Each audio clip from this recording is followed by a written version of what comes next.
Thank you so much for coming, because we have a very special treat after we finish the presentation, and that is an executive chef who's French from Belgium, Douglas, and he'll be doing a food demonstration. So we will have that after we finish. And I also want to thank Michael Smith for coming and filming this, because this allows others to have some education as well. So we'll start with, this actually is a more global approach. Last time when Cleve spoke, it was very definitive. You learned about carbohydrates, and we'll review some of that. But this is more an approach to either prevent diabetes, reverse diabetes, or manage it very tightly in tight control. So what we're going to do is put diabetes into perspective, and we see all those wonderful foods up there. And it's interesting to note that control really depends on the individual. Your provider will assist you, your dietitian will assist you, and your nurse will assist you, but the ball is in your court, and your decisions are most important. 97% of diabetics are type 2.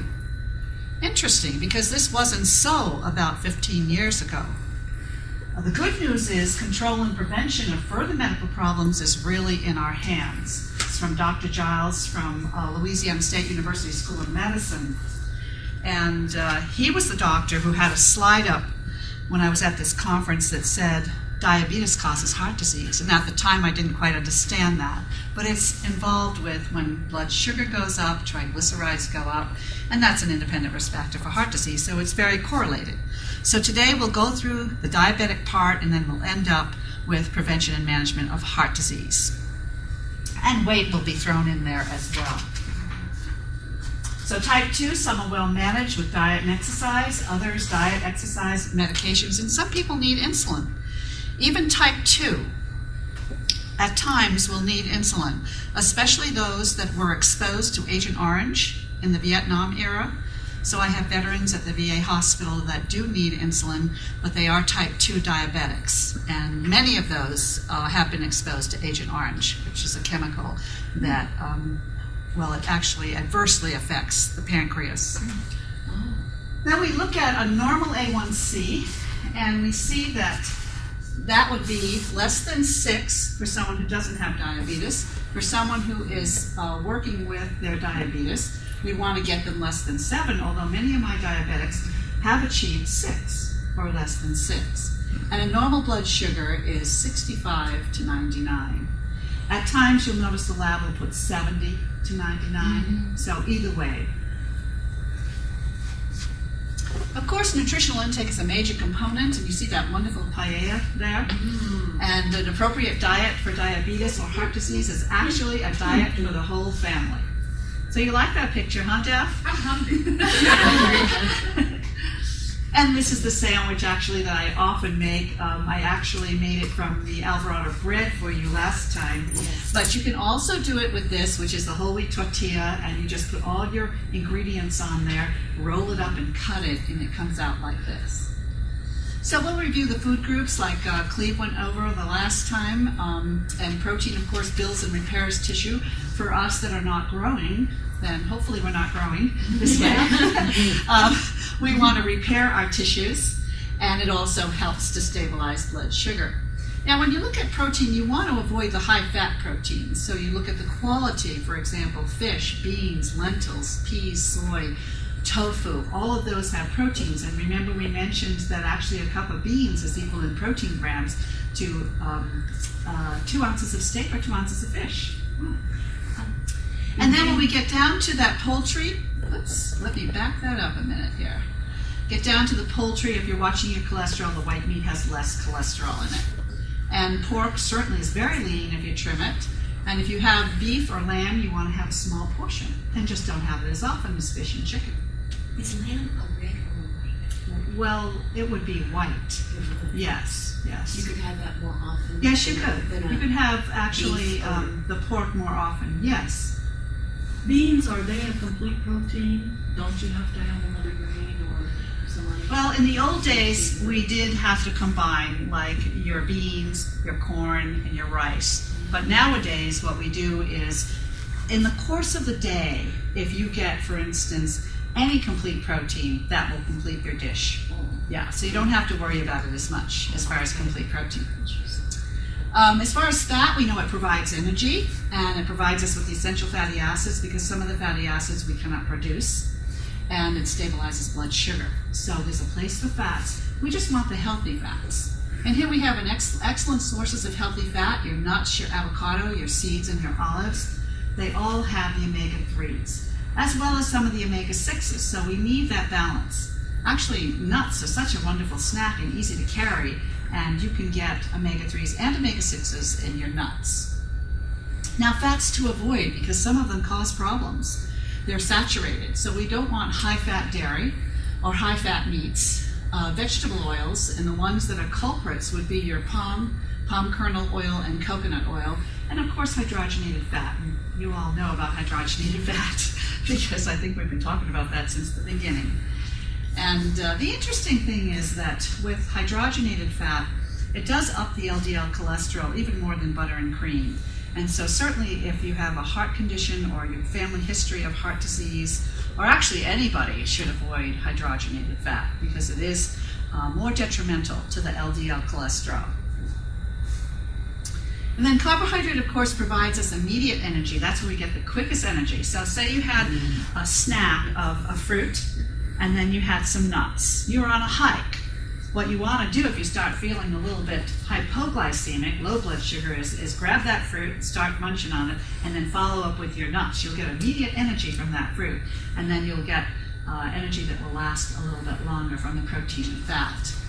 And then we have, of course, an emphasis on the whole grains. We've already gone through that, the wheat and rye breads, brown and wild rice, brown noodles, and then vegetables, of course, that are high in fiber, have some carbohydrate, but they're low. Potatoes, white and sweet, always have the skin because it retards the absorption, and it's interesting to note that the sweet potato actually has a lower glycemic index than the white. So that's interesting. And of course, fruits and milk. Some people forget there's carbohydrate in milk, and there's 12 to 15 grams of carbohydrate in a glass of milk. Renie, excuse me, please. Whatever you just said about absorption Yes. on the skins, I know it's good to have skin, but what did you mean by that? Oh, it statement? slows down the absorption, and we do have a slide coming up. Absorption of. Yes, the carbohydrate. Which Oh, actually I'm so means sorry. that your blood sugar is not going to go like this, but it's going to go more like a mountain, like Cleve explained. I'm sorry. So the least favorable carbohydrate then are your low fiber and your higher glycemic carbohydrates, which are white and enriched wheat breads, white rice and noodles, white crackers, typical saltine, which can absorb and turn to sugar in no time flat. Juices, alcohol, soda, concentrated sweets, desserts, and sugar. Now, note that these foods can be included using the exchange system. It doesn't mean that you can never have a dessert. Of course you can have a dessert, but you want to have it in a sensible way. Leave off the bread and butter, leave off the starch, split the dessert with your friend, that kind of thing. So here's the slide that shows the higher fiber, delayed absorption of carbohydrate, so a better balance of blood sugar, and the lower fiber, the lower fiber has a fast absorption of carbohydrate. So we have the little bunny and the turtle to represent slow and fast. Would you be in favor of when you do have a carbohydrate Mm-hmm. to basically always put some protein with it? Is that a better idea? That's a great idea for those who have a blood sugar problem, or for anybody, actually, because any of us can become hypoglycemic.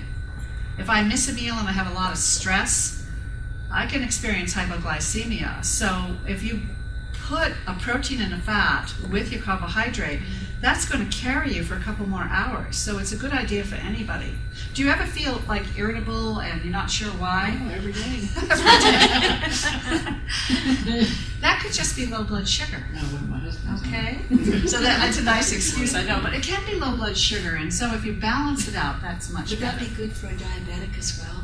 Oh, well, the same principle? diabetic has to do that to manage the blood Exactly. sugars, absolutely. But those of us who are not diabetics, or anyone who's Or somewhere in between. pre-diabetic, then that would be a really good way to go. And so the goals are optimum nutrition, meeting the daily nutritional needs, protection against disease. Remember I said we have an immune system that fights against disease, but in this toxic environment, we need some extra help. Lots of fruits and vegetables. And avoid sugar overload. You know, you don't want to tire out that pancreas. The pancreas can get tired. That's why so many people over the age of 55 have diabetes type 2. They've just overtaxed that pancreas. Now here's the metabolic process. This is kind of an interesting slide because you have your carbohydrate over there that gets digested, breaks down into sugars, and there it hits the bloodstream. And then pop, the sugar levels go up, increases the insulin production, and overtaxing the insulin system can cause insulin resistance, which eventually goes into type 2 diabetes. So that's why you want to be good to your body. Now, insulin resistance is higher levels of glucose that stimulate increased insulin production. And remember we talked about what the numbers are for prediabetes? It's 100 to 125. That's where you want to catch it. Don't wait until you're diabetic. You catch it there, if you can, and then diabetic level is 126 and greater. And if you're at 126 and greater, we have to manage it tightly, because when you manage your blood sugar tightly, you do not get the side effects. So what they've seen in the research is that usually, if you're diabetic and you can keep that A1C under 7, there'll be less side effects of diabetes. And this is a slide that kind of describes the metabolic syndrome. And we've talked about the metabolic syndrome, and it's very important because it involves diabetes and high triglycerides and weight and blood pressure. So if you look at this here, you'll see insulin resistance over there. And then any 3 of these, including the low HDL, which is not indicated here, it's indicated as a small, dense LDL, but that's another whole session, which we'll do next year. We'll explain all that. But if you can take 3 of those and be diagnosed with metabolic syndrome. So if you're overweight and you have high triglycerides with a low HDL and you have high blood pressure, you have metabolic syndrome. It only takes 3. And what happens is, if you don't take care of this, you can lead to clogging of the arteries, or arteriosclerosis, that leads to endothelial dysfunction, which is basically the lining of the blood vessels, and then you've got a heart problem. So the danger is high insulin levels, which can be precipitated by an overload of sugar, can actually push the body to store excess sugar as fat. Don't want any fat stored, do we? No. I think you all got this book. Did everybody get this? If you Yes, that didn't, was great. then Daphne has some. In fact, I think we've just ordered some, haven't we, Daphne? Yeah. We ordered some more. So if we don't have one left, feel free anytime. Any of you can call us at any time. Say, hey, I've been in the class. I need such and such a book, and we'll get it for you. And also, remember on the last class, which is on the 20th, is it, Daphne? If you wish to bring some more blood work or bring your old blood work to discuss, feel free. And then in the next few months, if you have a blood work, you can always make a copy, leave it with Daphne. She'll put it in a secure envelope so that it's personal, and I'll get to see it and I'll call you. Okay, just a thought while I'm thinking of that. Now, carbohydrate counting we went over actually with Cleve. Managing a balanced carbohydrate intake and controlling blood sugar. Actually, it's just a method. And know that this group of foods here is all you have to worry about for carbohydrate. They all have carbohydrates in them. Recent changes, I'll just go over this real quickly. The following is 1 carbohydrate, 1 serving, or 15 grams, and 1/4 of a bagel is 1 carbohydrate. Now, I remember the day when 1/2 a bagel was 1 carbohydrate. So I would have a whole bagel and consider it 2 slices of bread. Now it's 4, and you'll see that. And the same with the rice and the pasta. So therefore, if 1 bagel equals 4 carbohydrates, that's 60 grams of carbohydrate, or 4 servings. So it's 4 slices of bread for 1 bagel. But you've seen the sizes of the bagels. They have just blown up. A cup of rice of pasta is 3 carbohydrate, 45 grams. And 2 cups, of course, would be 6, which would be 90. And that definitely would be overkill as far as too much carbohydrate. Now, the fruit examples, a small fresh fruit, like Cleve mentioned, a bunch of grapes. If they're small, about 17. If they're large, 10 or 12. You know the big grapes that come out at Christmas time?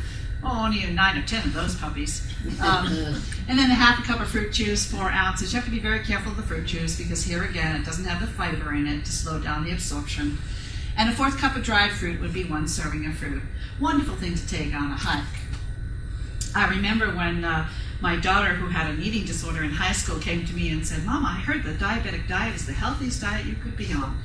And sure enough, she eventually went on it, and she did extremely well. And she's at the same weight that she achieved after she went on that diabetic diet, which is an ideal weight of 129 pounds. And she's now 40. And so it really works because of the balance. But I remember the day that she said to me, "Mama, can you bring me back 1 exchange of grapes?" And I said, "What exchange of grapes? I'm going to buy a bunch, and then I'll count out 17 small grapes." At the cash register with these little Right, exactly. A little tiny. Check this out, please. cute. So remember the milk too, and the soy milk and the yogurt, all the dairies would always have carbohydrates. So when you look at some of these yogurts with 50 grams of carbohydrate, it's not just coming from the sugar and the fruit, but it's also coming, at least 12 grams are coming from the dairy. Non-starchy vegetables, the following, for example, are only 1/3 of a carbohydrate, so that's only 5 grams. So 1 cup of raw vegetables, a 1/2 cup of cooked, 1/2 cup of tomato, a vegetable juice. 1 serving is free. If you're a diabetic or you're following your calories, 1 serving would be free, and 3 servings would equal 1 carbohydrate. My emphasis is on increasing fruits and especially vegetables. I mean, we have to watch fruits if you have a blood sugar. Not restrict them, but at least modify them. But with the vegetables, the low carbohydrate vegetables, which are those which are not corn, peas, winter squash, potatoes, that kind of thing, I don't worry too much about measuring vegetables. I like to encourage an increase. They're high in fiber, they're low in carb, and they are low in calories. Now, as far as sweets and desserts, a half a cup of ice cream is going to give you about 15 grams of carbohydrate. So if you're out with a bunch of people and they're all ordering like Black Forest cake and all kinds of things, sundaes, say, "I'll have a 1/2 cup of ice cream, please."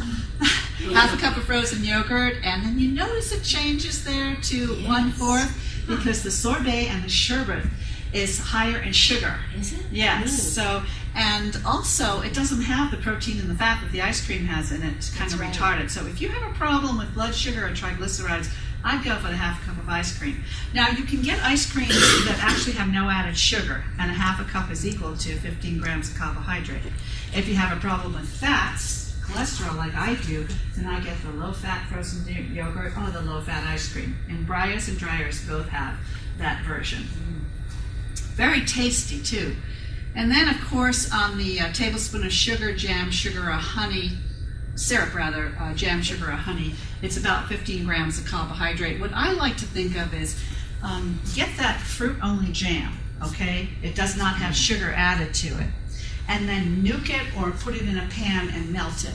And that enhances the flavor, and it's absolutely delicious over a whole grain pancake with fresh berries, and then you pour that over it.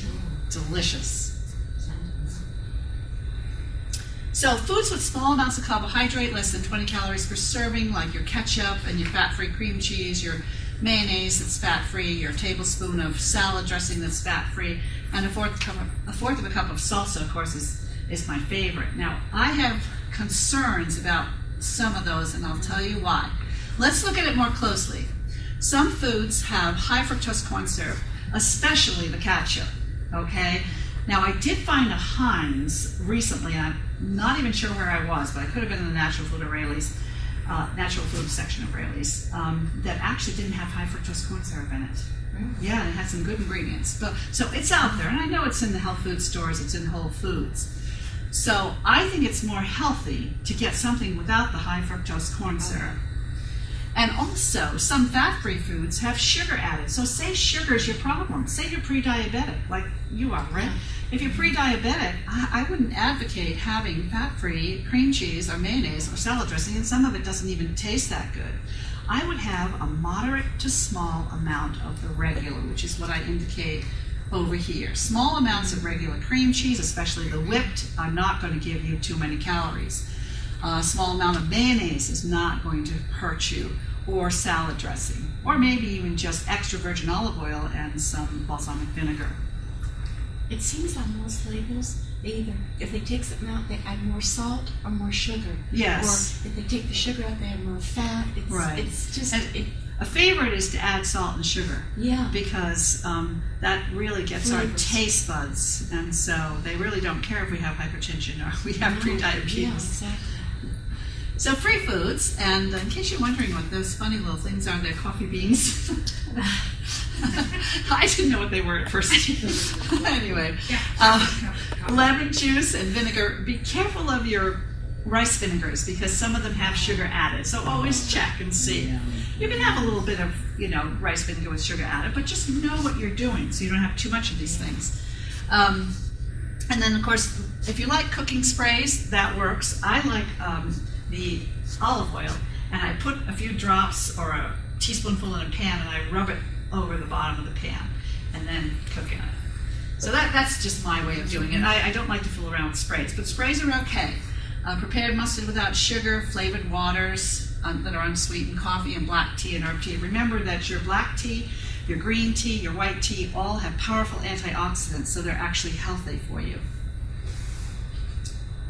Evidence is available for the effectiveness of medical nutrition therapy in diabetes management. I think that's what I really want to emphasize here, because so often we forget about what we can do to stay healthy. And there's a lot of evidence now pointing to the positive effects of changing lifestyle. It's a win-win situation when we use non-processed foods that are high in fiber, and of course healthy cooking methods, because if we take a good food and we cook it poorly, that's not going to be a good thing. Now there's a powerhouse of nutrients in whole wheat bread. Look at that, 29% higher in protein, 289% higher in fiber, which is going to protect your colon against cancer or diverticulitis. Higher in B6, E, magnesium, and zinc.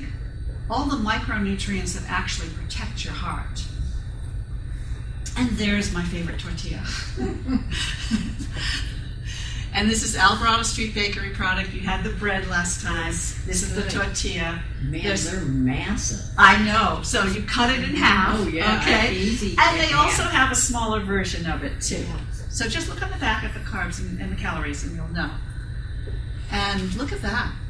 I'd like to sit down and eat that right now. That looks like a wild salmon full of omega-3s. Actually, there has been some evidence that the fish is either delaying or preventing type 2 diabetes. So what the recommendation now is from many doctors is to have fish at least 3 times a week, which is not that hard when you think about it. More.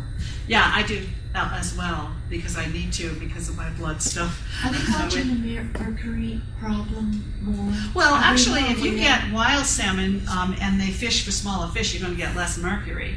Okay. And so you might want to check where your fish is coming from. I know Vital Choice that we're familiar with, the pamphlet I gave you, they tend to fish for smaller fish. Okay. But I don't think there's been any problem with fish 3 times a week. You know, and also the wild fish, I think you'd have much less. Yeah. Yeah.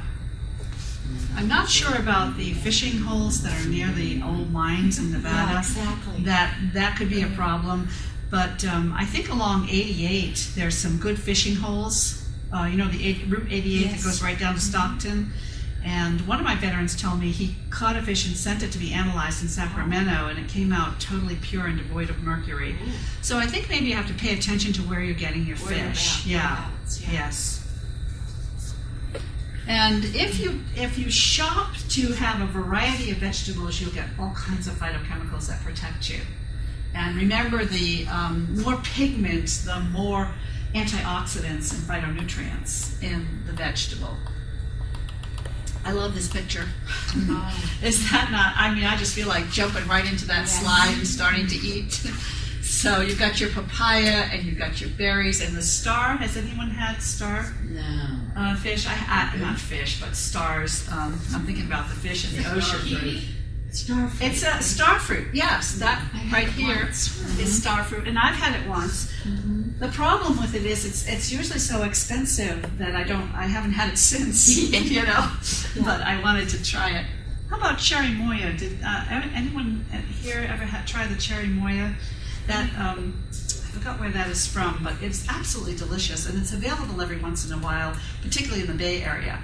And it looks like a big, dark, black, purple sort of round thing with crevices in it, but when you cut it open, it's almost like custard.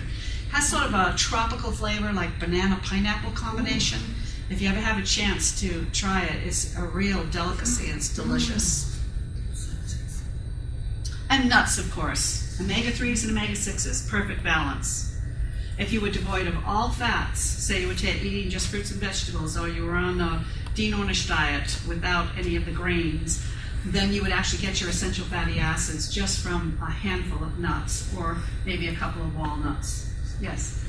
I've read that it's not good to eat anything that's toasted because it changes the oils in the nuts, and to always eat the raw nuts. Do you agree with that? I don't totally agree with that, but I don't have enough knowledge to really defend one way or the other, but I certainly will do some more research on it. I don't approve of nuts that are cooked in oils because usually they cook them in the omega-6 oils, which totally changes the balance between 6s and 3s, which really negates the benefit.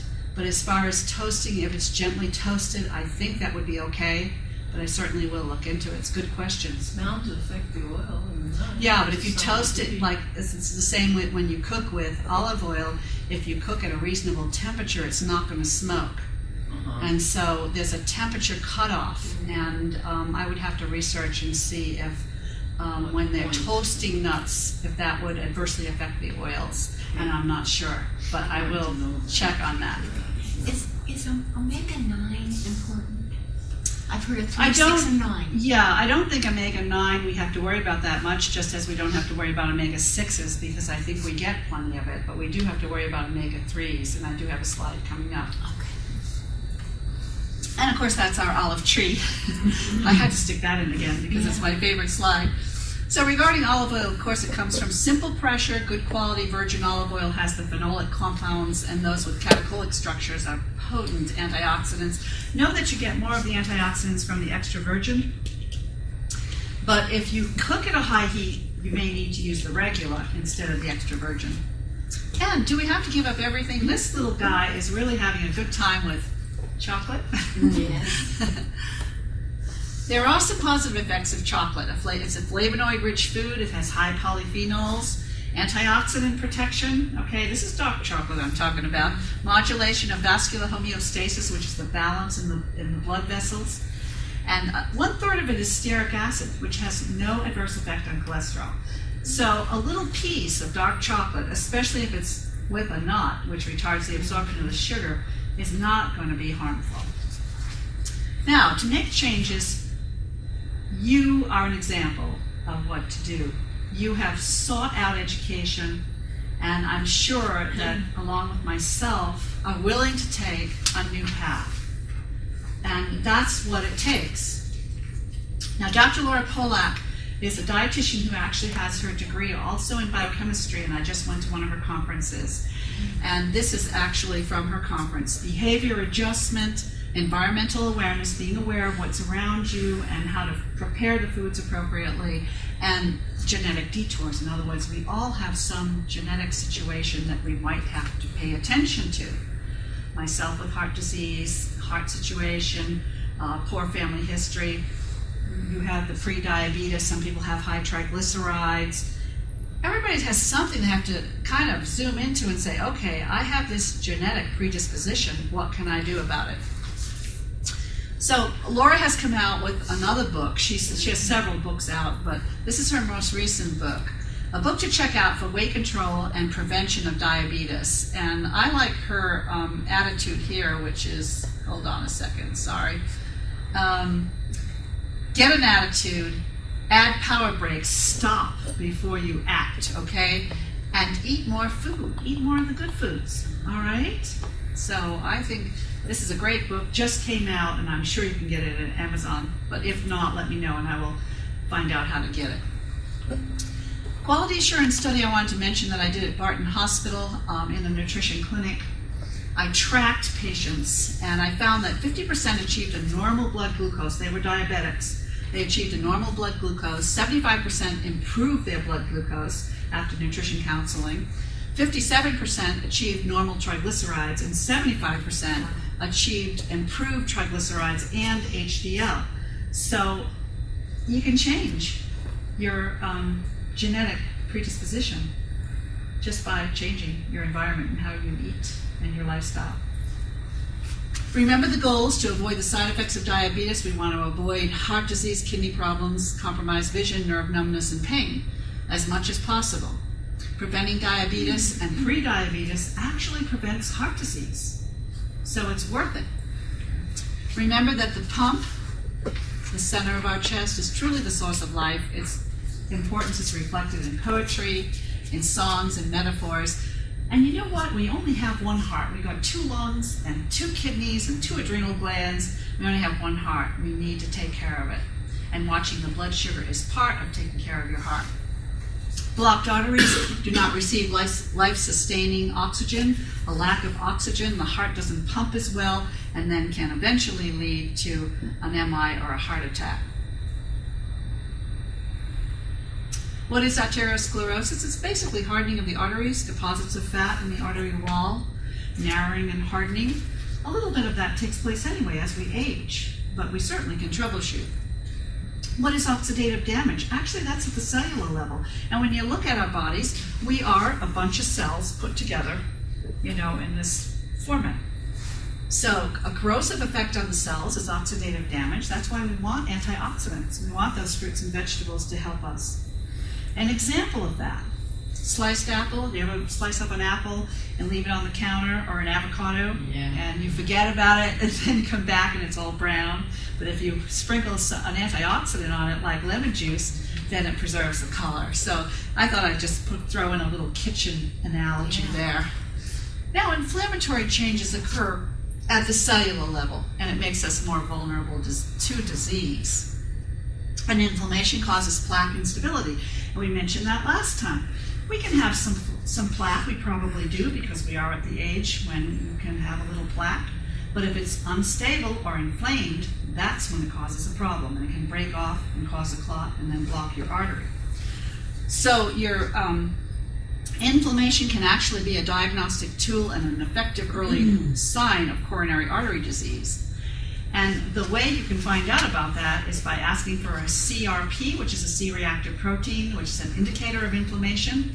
And the doctor can interpret whether that indicator, if it's high, is due to coronary artery disease, or is it due to arthritis or something else, because the C-reactive protein will go up. Like if you have an accident, you're in some kind of trauma, or you have arthritis, then it will be high. Now, if you don't have any of those things, it could be indicative of some inflammation in the arteries. And we know that it's a higher percentage of heart attacks if you have high LDL cholesterol and high CRP. Then it's a 3 to 4 fold increased result of a heart attack if you have both those things. Can you take something to lower that CPR? Yes, you certainly can. Now, the interesting thing is that they've seen or have found that those who are on statin drugs to lower the LDL cholesterol actually lowers the C-reactive protein if it's elevated. So the statin drugs definitely work on lowering the C-reactive protein. But here's another way to do it. Because inflammation is really caused by diets that are high in the wrong kind of carbohydrate. And so if you stick with the whole grains and not too much of the white stuff, then that's going to help. Also the wrong kind of fats. Stay away from hydrogenated fat. Don't have too much of the saturated fat. That's going to help. Continue to watch your weight. Don't be inactive, okay, because that causes inflammation. Stay away from stress. Run away from stress. That's a little hard to do. But like Dean Orders says, it's not the stress that kills us, right? It's our reaction to it. So we change our reaction. Smoking, of course, will aggravate and cause oxidative stress. High blood pressure, lack of sleep, exposure to toxic chemicals like the Agent Orange for the veterans, that would fall into that category. Exposure to air pollutants, and I've tried to figure out how to reverse aging, and I just haven't gotten there yet. Now, the anti-inflammatory diet, the Mediterranean diet, you've seen the book that I have, Dr. Andrew Weil, that's definitely Mediterranean emphasis. And so that's another way of actually reducing inflammation. That's what you want to do, is reduce it. Plenty of colorful antioxidant-rich fruits and vegetables. Organic if you can get it. If you can't or can't afford it, then you just wash those vegetables and fruits real well. Oh, there he is. There's our Andrew Weil and his anti-inflammatory diet. And this is a wonderful book. Anytime you want to look at the book we have, feel free to come in and just browse through this book. Monounsaturated fats are anti-inflammatory, okay, like your olive oil and your canola, peanut, and flaxseed. But don't cook with the flaxseed, okay, because that does turn the flaxseed rancid. I was watching cooking this morning, and the cook poured in flaxseed to fry something. Oh, no. Ooh. You gave him a call. High amounts of the polyunsaturated fats, which are omega-6s, promotes inflammation. Okay, so we don't want high amounts of that. We can have a little bit of it, but not high amounts. Safflower, sunflower, corn, and also soy would be in that category. And here's an example of actually a balance of 6s and 3s, the smart balance, because they've taken that 4-to-1 ratio of N6s, which is omega-6s, to omega-3s. And see up there what typical diets are 20-to-1, N6s to N3 in this country. Sometimes it's as high as 40, all right? People who eat at the fast food places all the time, they're up at that level. So to get back to the original balance where we were, like maybe 50 years ago, is what you want to do. Balancing those fatty acids promotes health. So you have omega-3s over there with your olive oil and canola oil, and then your omega-6s over here, and you want to balance that. Unfortunately, most of our foods, they use the omega-6s, and so we want to increase the omega-3s when we're at home, and that will hopefully balance it.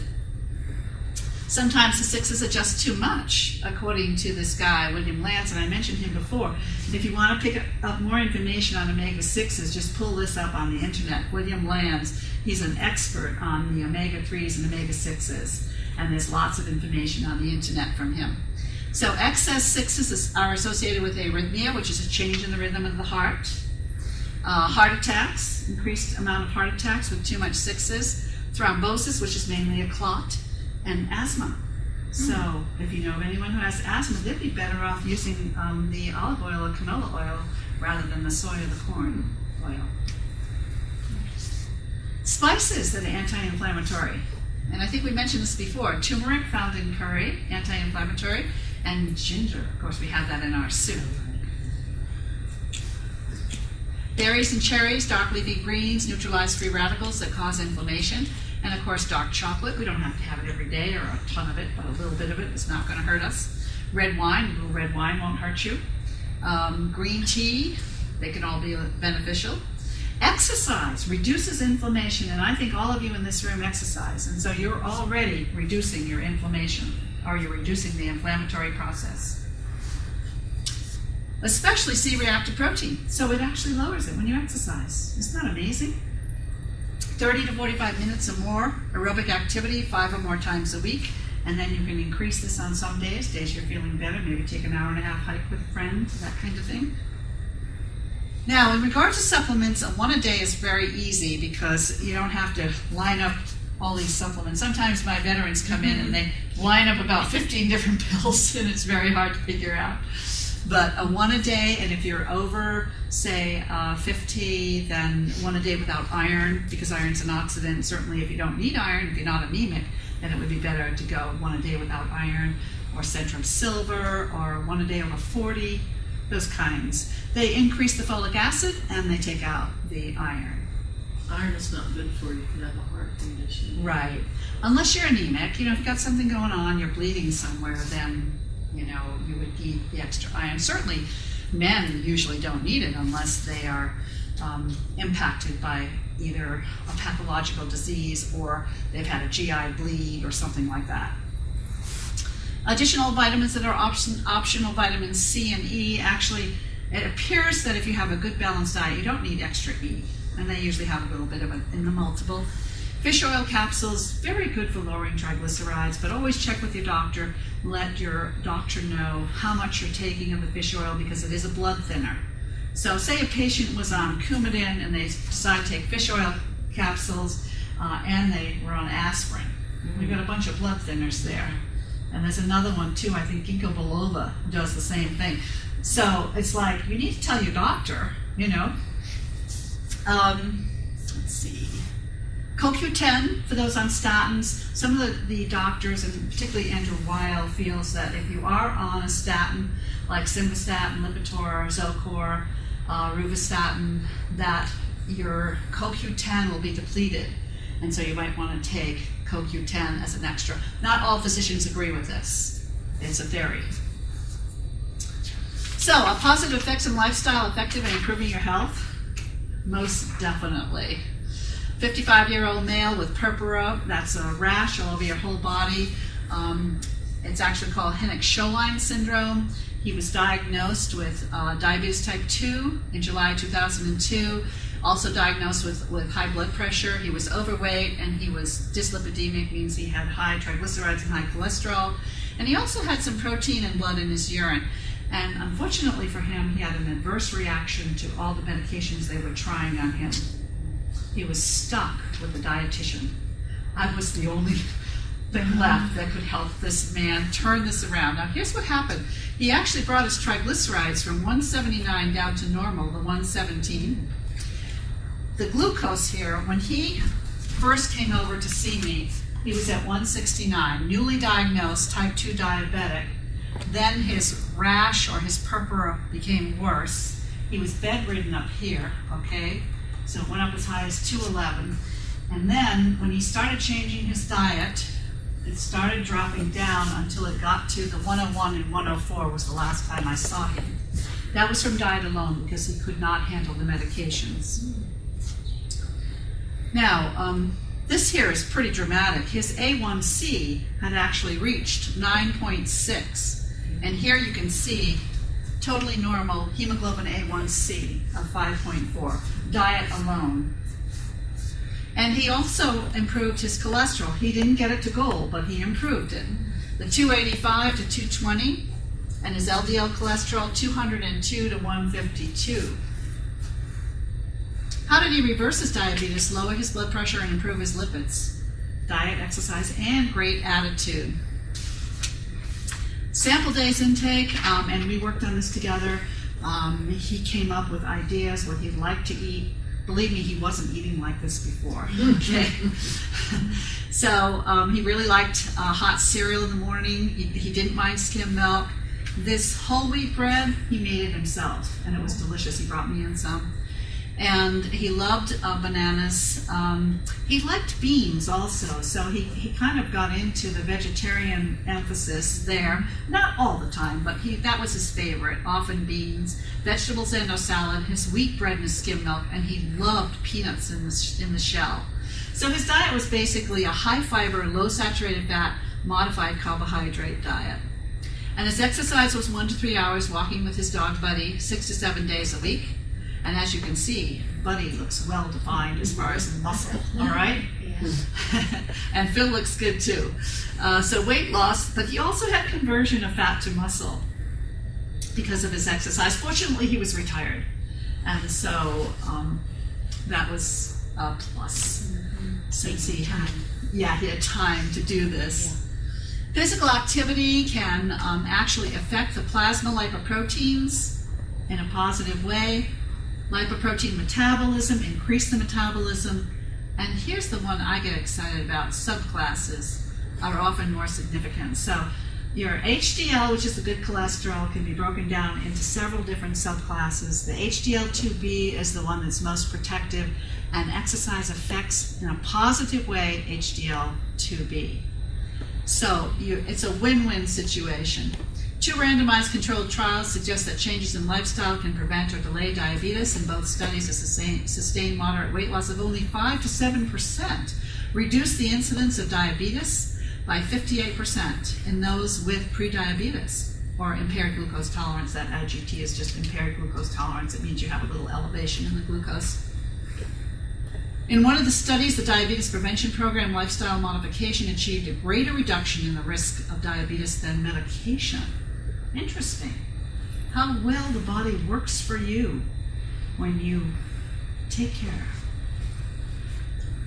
Now this one I think you already saw. My patient, or some of you did, prior to 29 weeks what he was eating.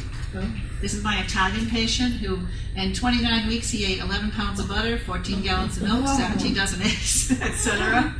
And he changed and reduced it to a half a pound of butter, half a gallon of milk, no eggs, 4 pounds of cheese, and 4 pounds of sugar from 21 pounds, 4 pounds of meat from 36. So he sort of really incorporated the vegetarian diet with a little bit of meat.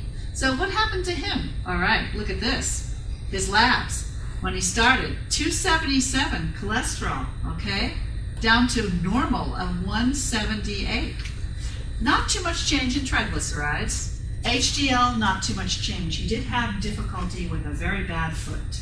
And he rigged up his exercise so he could still exercise, but he didn't achieve what he wanted to, which was over 40 for his HDL. But everything else came down so beautifully that he's in a much safer situation.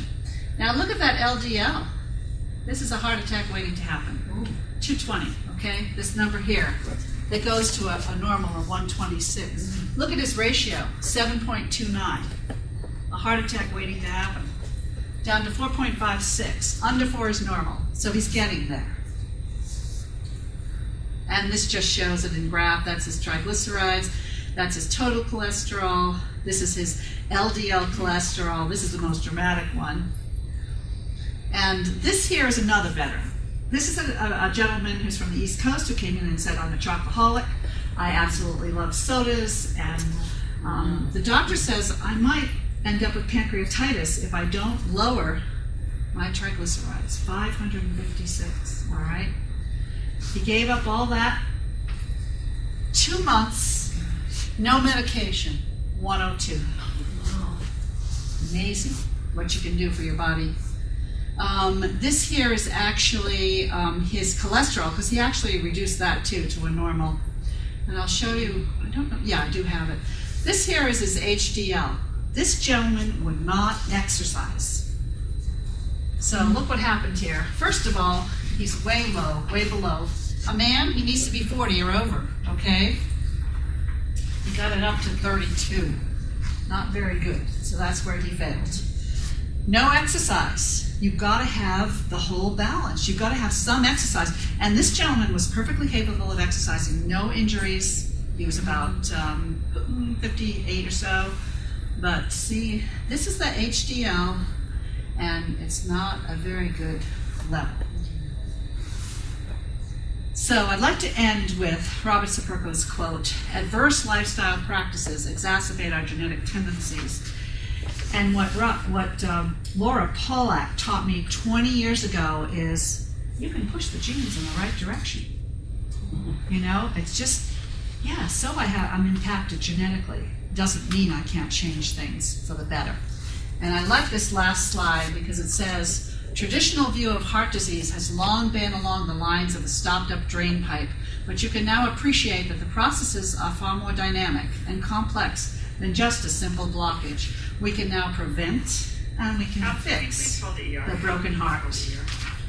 So I think that's where I want to end, and also remind you that you can bring your favorite dish if you wish, and you don't have to if you're busy. But a lot of people are wanting to bring a favorite dish, and we'll have a potluck on our during our last class. And yes, Michael, you're invited as well.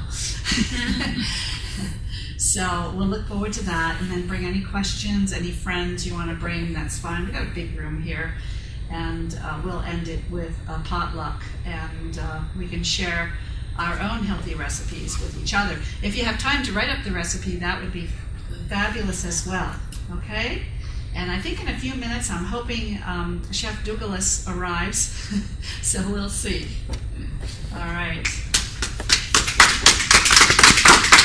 Thank you. I had a question. Sure. We were talking about the two last candidates, the people you knew, that one couldn't take medication. Yes. All right. Was he at a point where normally they would put him on an insulin? No, he was not at the point where they put him on insulin because he was newly diagnosed, and actually, they may have thought about it when he got up to 211. But what they would do with him, since he was brand new, is start off with medication and see how that works. Although he was having that adverse reaction, I don't know if they wanted to chance trying insulin since he was having so many reactions. Also, do you know of a case, or have you heard of a case where someone's actually been on insulin and been able to be taken off due to diet changes? Really? Yes, I do. That's amazing. Yeah, I have had patients. Usually it occurs when the patient is very devoted to losing weight and exercising. And sometimes, when they start having low blood sugars, they go to the doctor, and the doctor says, well, maybe we better just cut you down to the bare, maybe one shot at night, that kind of thing. Say they're on one in the morning, one in the evening, and then they're on insulin before meals. So they're actually taking insulin 5 times a day. Some of them are. Then they'll start cutting back, and then eventually getting off insulin entirely, and then being on the medications for a while. But yes, I have seen that. Not as often as I see the reversal of type 2 diabetes that is not on medication. Okay, because my grandfather, for example, and this goes back to when I was a little girl, which was just a few years ago. Of course. he passed away at 68 years of age. Okay. But he was a doctor, an eye, ear, nose, and throat specialist, and he's the one in the family that first came out with diabetes. Okay. And I remember as a little girl, he would have a morning injection only. Right. But he was like Santa Claus, Right. overweight, and Right. I'm wondering, as we speak, if he had taken all that weight off, if he could have maybe... It's possible he could have reversed it. And of course, Yeah. the weight that's the most troublesome is this weight around the middle. Yeah, he had it. Which, people, once they hit, it's different for everybody. For me, it was like once I hit 65, I had difficulty with trying to curtail the weight around here. Yeah. And, following a new path, that's exactly, I know what I need to do is to follow a new path. And that means to increase my exercise, because I had kind of let it go because of a knee injury. I had surgery on a knee, and then I became sedentary, gave up my dancing, gave up my walking, and I'm back. I'm back, Jack.